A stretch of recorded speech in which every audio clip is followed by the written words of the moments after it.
ये मासूम ज़हन,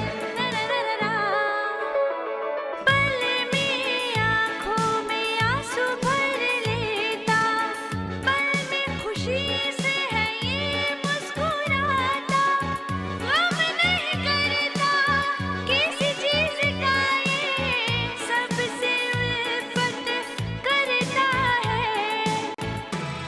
ये मासूम ज़हन, ये मासूम ज़हन, ये मासूम ज़हन, ये मासूम ज़हन। देखो बेटा, मैं तुम्हें कई दफ़ा बता चुका हूँ कि झूठ बोलना बहुत ही गलत बात है, इसलिए कभी झूठ मत बोलना। यास्मीन मैडम गलत नहीं हो सकती। उन्होंने कहा था कि पेड़ पौधों के लिए मिट्टी जरूरी है। बच्चों में क्यों और कैसे की जुस्तजू होनी चाहिए, लेकिन इसका मतलब ये तो नहीं कि वो चीज़ों को बर्बाद कर दें। मेरे पापा भी दुनिया के सबसे अच्छे पापा हैं। I also love my dad.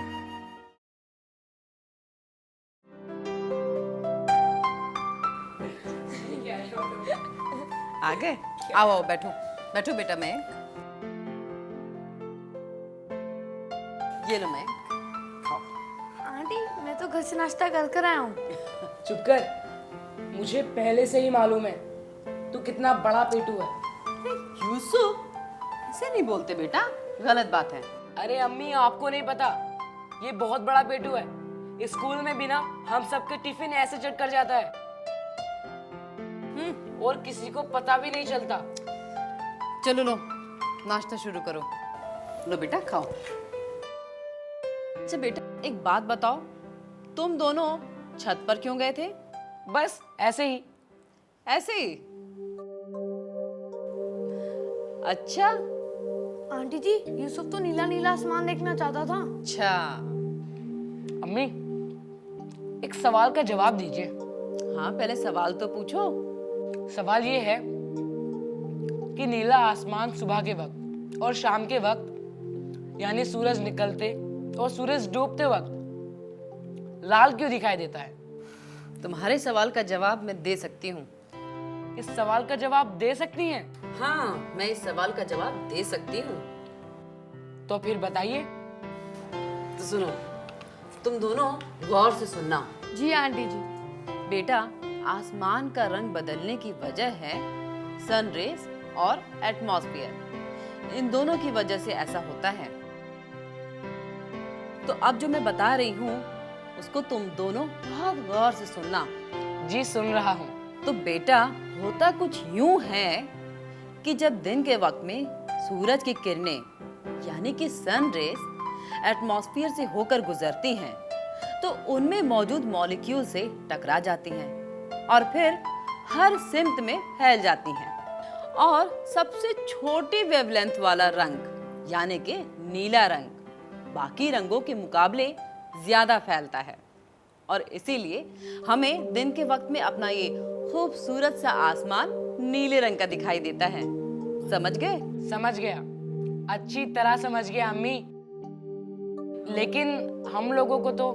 हाँ हाँ बेटा, परेशान होने की जरूरत नहीं है। भाई, ये तो था तुम्हारे पहले सवाल का जवाब कि दिन के वक्त में आसमान का रंग नीला क्यों दिखाई देता है। अब आती हूँ तुम्हारे दूसरे सवाल पे कि सुबह और शाम के वक्त यानी कि सनराइज और सनसेट के वक्त आसमान का रंग लाल क्यों होता है ना? अब मैं इसका जवाब देती हूँ, गौर से सुनना। जी आंटी जी। तो इसकी वजह कुछ यूं है कि सनराइज और सनसेट के वक्त यानी कि सुबह और शाम के वक्त सूरज की किरणों को यानी कि सन रेज को एटमॉस्फेयर से गुजरकर हम तक पहुंचने के लिए बहुत लंबी दूरी तय करनी पड़ती है और इसके लिए सबसे लंबी वेवलेंथ वाला रंग यानी कि लाल रंग हम तक पहुंच पाता है। और इसी वजह से सुबह और शाम के वक्त हमारा ये प्यारा सा आसमान लाल रंग का नजर आता है, समझे? वाह अम्मी वाह, वाह। आपको तो स्कूल में एक टीचर होना चाहिए। अच्छा। आंटी आपने एकदम यास्मीन मैडम की तरह समझाया। जी बैठो बैठो। एकदम यास्मीन मैडम की तरह। आंटी नाश्ता तो बड़ा अच्छा है। हाँ, वैसे भी पेटू को तो नाश्ता ही पसंद आएगा। यूसुफ, वैसे ये सभी बातें आपको कहाँ से पता चली? बेटा यूसुफ, तुम्हारी अम्मी पढ़ी लिखी हैं। तुमने क्या मुझे जाहिल समझ रखा था? नहीं, ये सवाल हमने यास्मीन मैडम के लिए रखा था, अब आप ही ने बता दिया। अच्छा बेटा, एक बात बताओ, मैंने सुना है कि तुम्हारी यास्मीन मैडम तुम लोगों को बहुत मानती है। अरे नहीं, वो तो सभी को बहुत प्यार करती हैं। अच्छा। हम दोनों आज स्कूल नहीं गए तो इसकी चर्चा जरूर क्लास में हो रही होगी। चलो, अब सवाल और जवाब का दौर खत्म हुआ। अब अपना अपना नाश्ता खत्म करो। ये लो, खाओ बेटा। वैसे भी पेटू को तो नाश्ता बहुत पसंद है। यूसुफ, आंटी नाश्ता बहुत अच्छा है। लो बेटे, और लो। नहीं,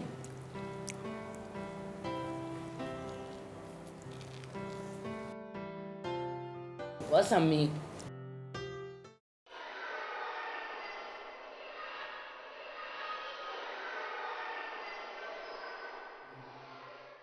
क्लास, आज 4 बच्चों ने अपना होमवर्क ठीक से नहीं किया है। This is not right. आपको अपना होमवर्क ठीक से करना चाहिए। आज यूसुफ और मयंक नहीं आए।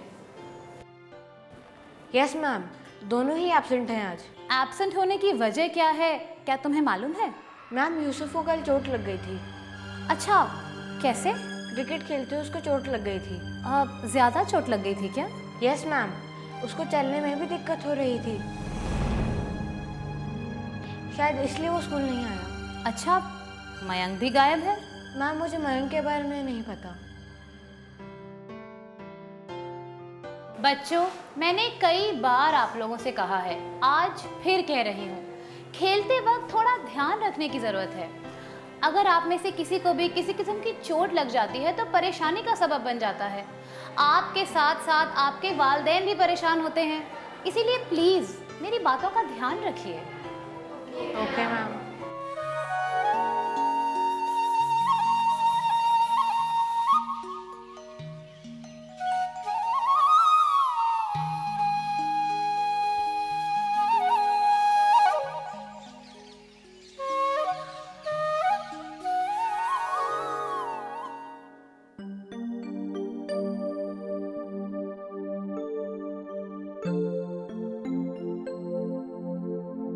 कुलसुम, ऑफिस जाने का वक्त हो चुका है, और कितनी देर लगेगी? आ गई।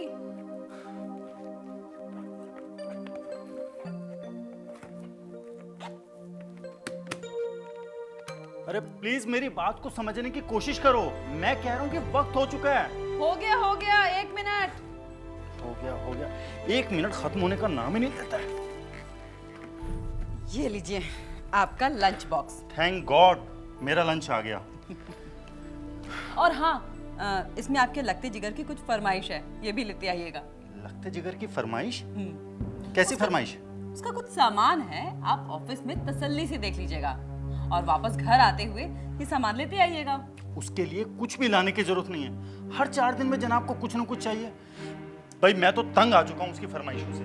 अच्छा ठीक है, देखिए अभी आपको ऑफिस जाने में देर हो रही है, आप जाइए। इस सिलसिले में हम बाद में आराम से बातचीत करेंगे। और हाँ, ये सामान जरूर लेते आइएगा। हाँ ठीक है, यही बेहतर रहेगा। अच्छा, तुम्हारी तो कोई फरमाइश नहीं है ना? नहीं, मेरी कोई फरमाइश नहीं है। अगर है तो बता दीजिए। बिल्कुल नहीं है, आप बस ये सामान लेते आइएगा, बड़ी मेहरबानी होगी।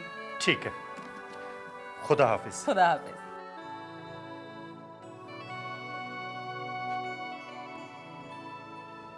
पता नहीं इन्हें क्या हो गया है, यूसुफ के जहन और जुस्तजू को समझने की कोशिश ही नहीं करते। हाँ, लगता है मुझे इनके साथ इस बारे में तफसील से बातचीत करनी पड़ेगी।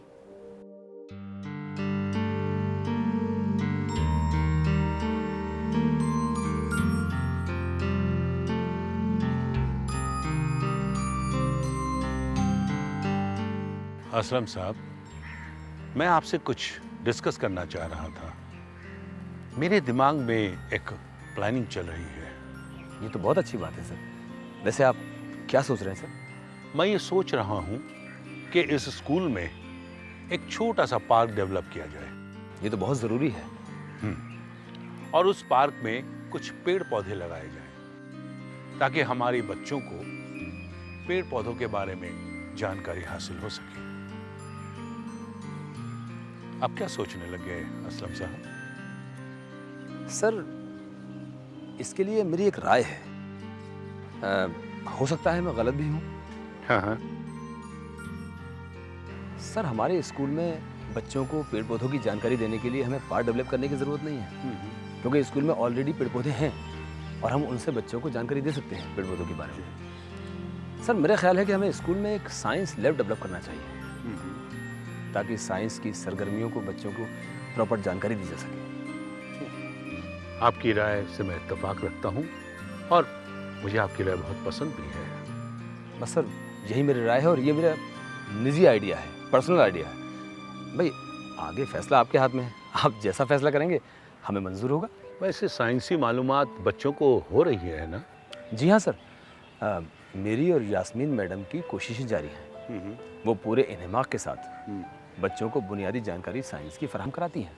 ठीक है, ये तो बड़ी अच्छी बात है। तो असलम साहब, आप लोग लैब बनाने की तैयारी में जुट जाइए। ठीक है? Yes sir. चलिए, ओके। बच्चों, क्या आपको पता है कि जिस्म में दिमाग कहाँ होता है? बिल्कुल सही। हमारे सर के ऊपर वाले हिस्से के ठीक नीचे दिमाग फैला हुआ होता है। अच्छा, इसका मतलब उससे हमें सिर में चोट नहीं लगती? खोपड़ी की मजबूत हड्डी उसे चोट से बचाती है और दिमाग की हिफाजत करती है। हमारे दिमाग की बनावट गोभी के फूल जैसी होती है। जब आप सबके पैर को चोट लगती है तो हाथ अपने आप चोट तक पहुंच जाता है। हाथ को चोट तक पहुंचने की खबर कौन देता है? बताइए। नहीं पता आप सबको? चलिए हम बताते हैं। ये सब बातें दिमाग ही बताता है।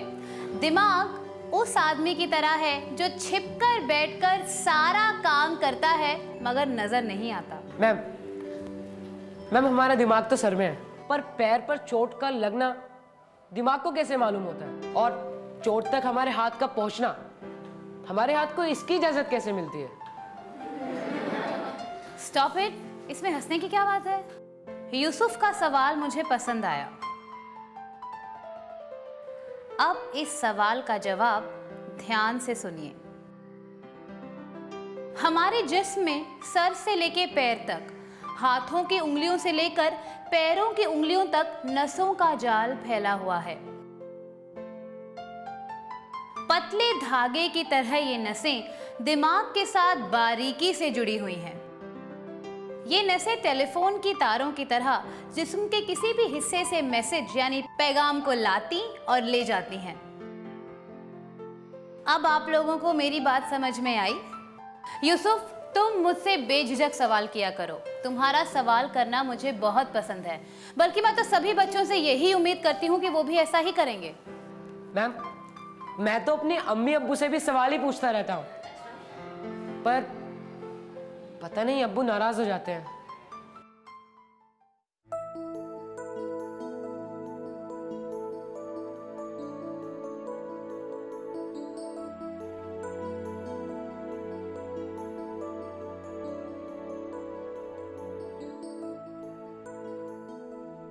हिदायत के मुताबिक ये सारी चीजें घर ले जाना जरूरी है, वरना यूसुफ इतने सवाल पूछेगा कि जवाब देना मुश्किल हो जाएगा।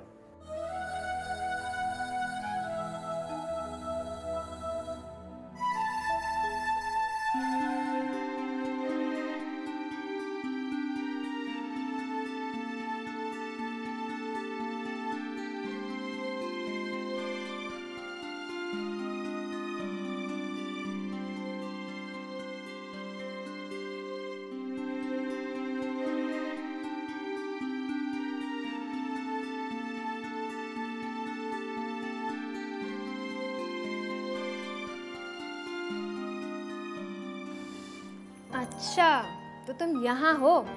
क्यों, क्या हुआ? मैंने तुम्हें अपने कमरे में खामोशी के साथ आराम करने की हिदायत दी थी ना, मगर तुमसे तो कुछ कहना ही बेकार है। अम्मी आप गुस्सा क्यों होती हैं? मैंने आराम कर लिया है, बल्कि आराम करते करते मैं थक गई, इसलिए यहाँ आई हूँ, और कोई वजह नहीं है। समझ गई। क्या समझ गई? ये सब स्कूल नहीं जाने का बहाना था, इसके अलावा और कोई बात नहीं है। तुम्हें तो मैं अच्छी तरह से समझती हूँ। अम्मी आप बेकार में ही मुझ पर गुस्सा कर रही हैं। स्कूल जाते वक्त सच में मेरे पेट में बहुत दर्द हो रहा था। अच्छा जी, स्कूल जाते वक्त पेट में दर्द हो रहा था और अब पेट दर्द ठीक हो गया? हाँ अम्मी, मेरे पेट का दर्द ठीक हो गया है। मैं सही कह रही हूँ, मेरी बात का यकीन कीजिए।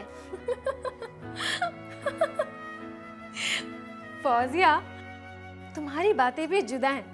बातें बनाना तो कोई तुमसे सीखे। आप भी अम्मी हमेशा मेरी ऐसी खिंचाई करती रहती हैं। अब ये सब क्या हो रहा है?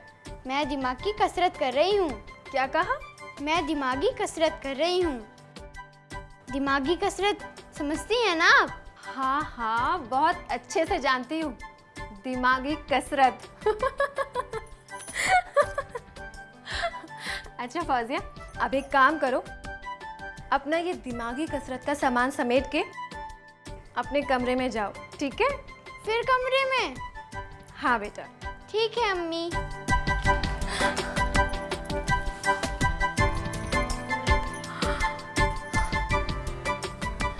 दिमागी कसरत, आजकल के बच्चे भी ना।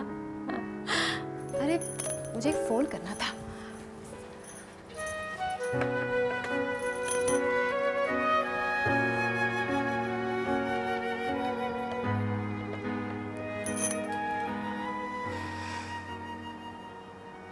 हेलो,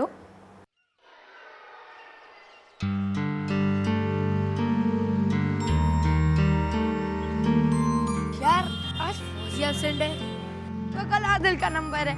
नहीं, ऐसी कोई बात नहीं है। मैं तो कभी एब्सेंट ही नहीं होता हूँ। मयंक मेरे दोस्त आदिल बिल्कुल ठीक कह रहा है। लेकिन आज अपनी झांसी की रानी को क्या हो गया? वो आज एब्सेंट क्यों है? दोस्तों हम ऐसा करते हैं, बगैर इत्तला किए फौजिया के यहाँ चले। हाँ ये ठीक रहेगा, पर क्या स्कूल के बाद सीधा फौजिया के घर जाने की इजाजत मिल जाएगी? अरे मयंक टेंशन मत लो, ये मेरी टेंशन है, मुझ पे छोड़ दो। वैसे भी तुम लोग एक बात भूल रहे हो। क्या? अरे यही यास्मीन मैडम हमारी हर एक छोटी छोटी बात मानती हैं। और वैसे भी असलम सर या यास्मीन मैडम से मैं परमिशन ले ही लूंगा। तुम लोग टेंशन मत लो। हाँ ये ठीक रहेगा। हाँ चलो।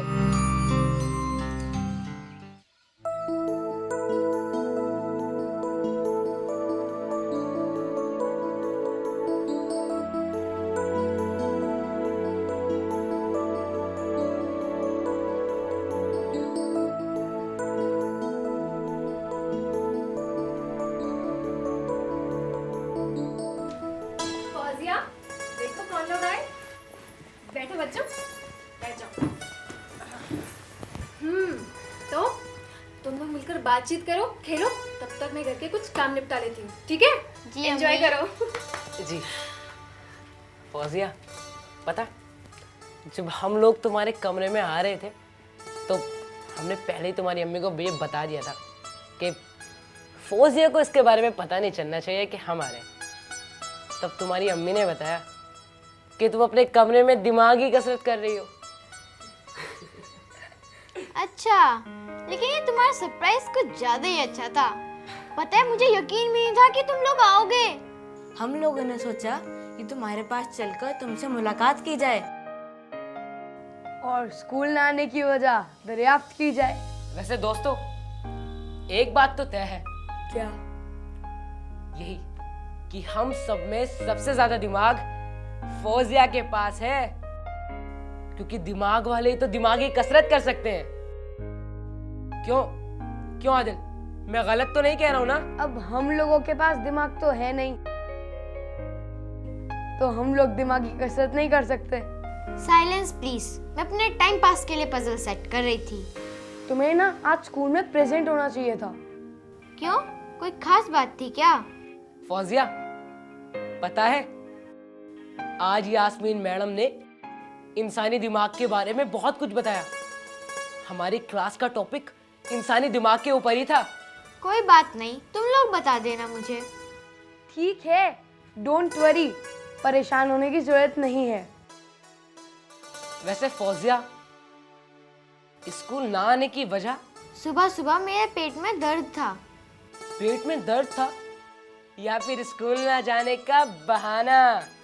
मैं दोबारा बोल देता हूँ, एकदम सच सच बताना, झूठ मत बोलना। अपने दोस्तों से क्या छुपाना। क्या मतलब? हम लोगों को तो कुछ समझ नहीं आया। जो यूसुफ कह रहा है वो बिल्कुल सही है। अच्छा, लेकिन मेरी अम्मी समझ के है ना। परेशान क्यों हो रही हो फौजिया? पता है मैं भी ऐसे ही करता हूँ। मैं भी, अरे मैं भी ऐसे ही करता हूँ। हम सब ऐसे करते हैं।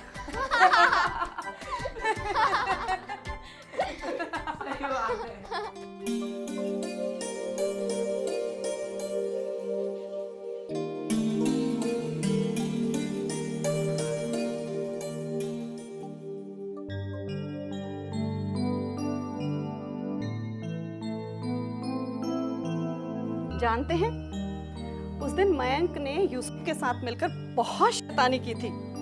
लेकिन ये सब तुम्हें कैसे मालूम हुआ? यूसुफ की अम्मी, मेरा मतलब है कि कुलसुम भाभी की रिपोर्ट थी। अच्छा, उस दिन मेरी उनसे बहुत सारी डिटेल में बातें हुई थी। और क्या बता रही थी वो? वो कह रही थी कि मयंक को देखकर तो ऐसा लगता ही नहीं था कि उसे कभी चोट भी लगी है। उनका कहना बिल्कुल सही है। उस रात मैं भी कुछ देर के लिए घबरा गया था। मुझे मालूम ही नहीं था कि मैं क्या करूं।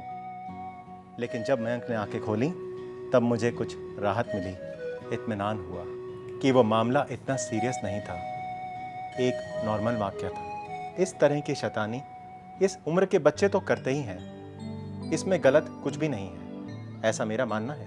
ठीक है, आप सही कह रहे हैं। अच्छा, एक बात बताइए। कौन सी बात? अगर ऐसा है तो उसे स्कूल से एब्सेंट करने की जरूरत नहीं थी। मैं जानता हूँ, इसके बावजूद मैंने मयंक की बात मान ली। कभी कभी ऐसा करना पड़ता है। तुम जानती हो अनीता, मयंक की दिलचस्पी और उसका रुझान किस सब्जेक्ट की तरफ है, इस बात का अंदाजा मुझे अब तक नहीं हो रहा है। परेशान होने की जरूरत नहीं है, अभी उसकी उम्र ही क्या है। उम्र के साथ ही सब कुछ पता चल जाएगा। बचपन से ही बच्चों के जहन को अगर समझ लिया जाए तो वो बच्चे दूसरे बच्चों से बिल्कुल अलग होते हैं। उनकी एक अपनी अलग ही दुनिया होती है। ऐसा मैंने अक्सर देखा भी है और पढ़ा भी है। बस बहुत हो गई मयंक की बातें। अब मैं आपके लिए अच्छी सी चाय बना के लाती हूँ। हाँ, चाय की बहुत ख्वाहिश हो रही है। बहुत बहुत शुक्रिया।